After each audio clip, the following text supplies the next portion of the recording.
Social মিডিয়ায় viral হওয়া এক বৃদ্ধা মহিলার কান্নার ছবি ঘিরে দাবি করা হচ্ছে এটি সাম্প্রতিক সময়ে বাংলাদেশের হিন্দু সম্প্রদায়ের উপর হামলার দৃশ্য।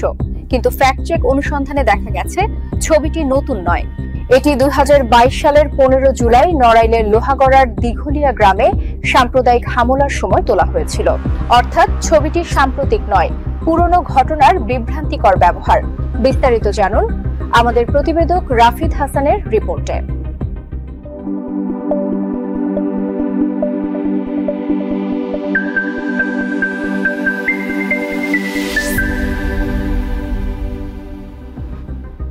সাম্প্রতিক সময়ে সোশ্যাল মিডিয়ার বিভিন্ন প্ল্যাটফর্মে একটি ছবি ছড়িয়েছে যেখানে দেখা যাচ্ছে এক বৃদ্ধা মহিলা কোলে একটি শিশুকে নিয়ে কান্না করছেন।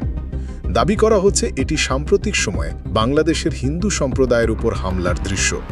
কিন্তু ফ্যাক্ট চেক অনুসন্ধানে জানা গেছে ছবিটি নতুন নয়, এটি ২০২২ সালের ১৫ই জুলাই নড়াইল জেলার লোহাগড়া উপজেলার দিঘিলিয়া গ্রামে সংঘটিত সাম্প্রদায়িক হামলার সময় তোলা হয়েছিল।